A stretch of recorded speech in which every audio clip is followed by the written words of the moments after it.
What is going on, YouTube? This is Gavin 21202, aka Gavin Orlandi, and the lighting's like really shitty right now. I don't know why. Just seems like over my face is really shitty. I don't know if it's because of the hat or because of what. Not really. But with that being said, ladies and gentlemen, in today's video, this is a 3-topic AEW news video. That's what I'm bringing to you guys today. Not a WWE news topic. Now, obviously, you guys just saw on Tuesday my footage of what I got when I went to Monday Night Raw. It was kind of a lackluster show, if I'm going to be honest with you. It was probably one of the worst shows I've probably ever been to, I've ever attended. It was still a great show. I mean, it was obviously still fun to, go be a part of it. But I'm just saying, match-wise, how the show was put together. I've been to so many good shows with, like, The Shield, the Wyatt family, Randy Orton, John Cena, Daniel Bryan, all on the same card, and it's just not what it used to be. Going to these events in like 2013, 2014 was fucking epic because that's when WWE was really fucking crazy. And I really liked, that's not when it was crazy, but that's like when, Rusev was first coming up. That's when the Wyatt family was fresh and new. That's when Seth Rollins was broke right up after the Shield. It was just a great time to be a part of those events then, and it's a shame that it's not what it is now.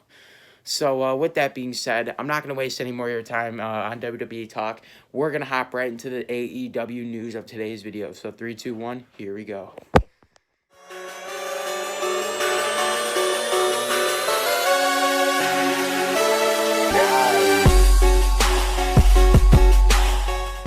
Ladies and gentlemen, the first topic in today's WWE, excuse me, I did it again. I always do it. It's just a force of habit. The first topic in today's AEW news video is a injury update on Luchasaurus. Now, for those of you that don't know, Luchasaurus debuted AEW Dynamite on AEW Dark. And with that being said, for those of you that did not see the match against the Lucha Bros, where Marco Stunt and Jungle Boy teamed up to go up against the Lucha Bros. For those of you that don't know, Marco Stunt was not supposed to be in that match. That is right. Marco Stunt substituted for Luchasaurus after the torn hamstring, and there's a lot of news and there's a lot of speculation going around that he's going to be out of action for quite some time. Especially WrestlePedia tweeted that Luchasaurus is expected to be out 3 to 6 months, but it is not confirmed. And with that being said, Luchasaurus obviously commented on the tweet, said doctors said he should retire back in 2013 because of his hip, and he didn't. And Marco Stunt, like I just said, will take his place for now in that faction. Now, obviously, with that being said, it's a very unfortunate circumstance. It's just really bad timing, I feel like, on the part of things. Obviously, Luchasaurus, everyone's fresh off of a nice AEW debut. Everyone's fresh and nice off of their first match. Everyone's fresh and nice just because AEW's product is fresh and nice. Everything's fresh that they're doing right now. It's something that we haven't seen before. And to tell you guys the truth, I've had my eye on AEW and not NXT as of late. I've been watching NXT. I've been seeing what NXT's been doing, and I'm obviously just a bigger fan of what AEW is doing right now. I'm a real big fan of what they're doing with Jake Hager and Jericho and Sammy Guevara. I'm just a really big fan of all that, and it's just a shame that Luchasaurus got injured at this time. Obviously there's it's just bad timing, I think. I think it was just bad timing. He was at the wrong place at the wrong time. But with that being said, obviously, he did not confirm the fact that he'd be out for 3 to 6 months. So my guess being is that he'll obviously make it back sometime either in between there or before that time span. So with that being said, we're going to hop right into the next topic. You guys can write down in the comment section how long you guys think he'll be out of action for. So here we go. Ladies and gentlemen, boys and girls, children of all ages, I bring you guys the breaking news in regards to the Viper, Randy Orton. Now, ladies and gentlemen, for those of you that don't know, Randy Orton, the Revival, many other WWE superstars have teased a possible jump over to WWE, from WWE, over to AEW. Now, with that being said, for those of you that don't know, Randy Orton took a picture in a hotel next to a sign that said Elite Level. And with that being said, the quote of the caption of the picture on Instagram said TikTok, TikTok, and he had tagged Riddick Moss, who's an NXT superstar, the Revival, Luke Harper, and Elias, and it said TikTok, TikTok right next to a sign that said the Elite level. So Randy Orton very heavily teasing a jump over to AEW. For those of you that don't know, Randy Orton will soon be getting out of his current WWE contract. He signed a 10-year contract back in 2010, for those of you that don't know.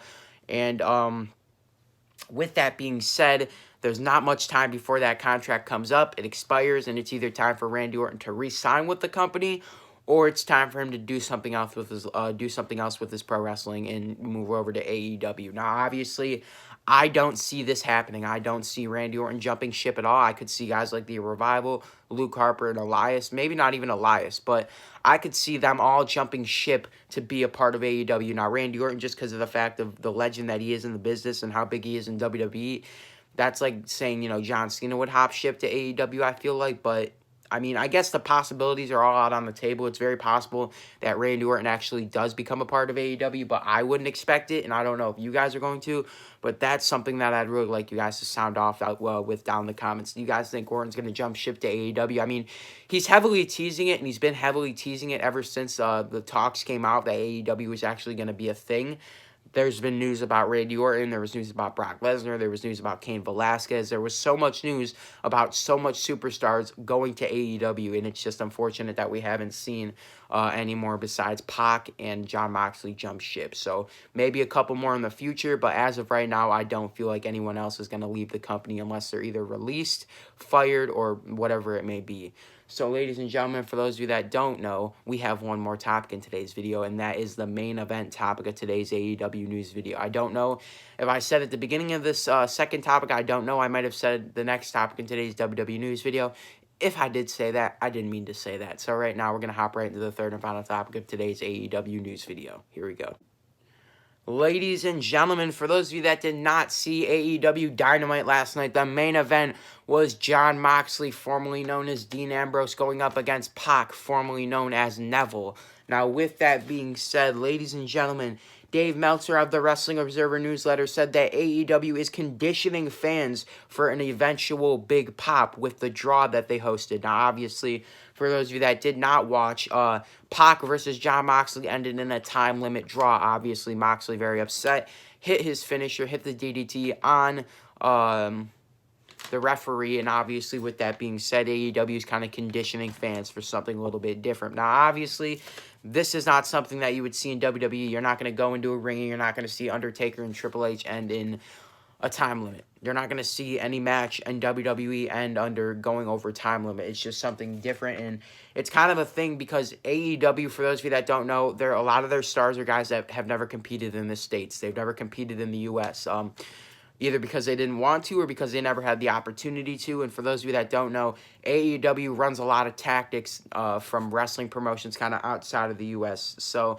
they're kind of tactics that aren't seen here in the country. They're not tactics that are seen in, WWE, Impact Wrestling. It's something very unique, and it's something that AEW is doing very different. It's going to get them some shine.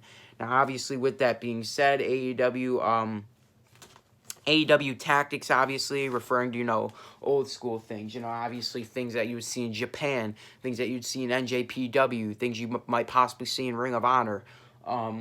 But there's just a lot of things that AEW does and AEW hosts, and they do it for a reason, obviously because of the fact that it's something that WWE doesn't do, but I think it gives a lot more realism to the sport. I feel like AEW is more realistic than WWE. I mean, obviously, these guys in WWE, they'll go in, they'll take 50 fucking finishers, and they'll kick out of every single one. Like Bray Wyatt took like 50 curb stops and literally stood straight up after all of them. I mean, obviously, that's something that's not fucking believable, and it's gonna make people go, all right, this is fucking fake. I mean, obviously, a guy does not get up after getting his head stomped into the fucking ground.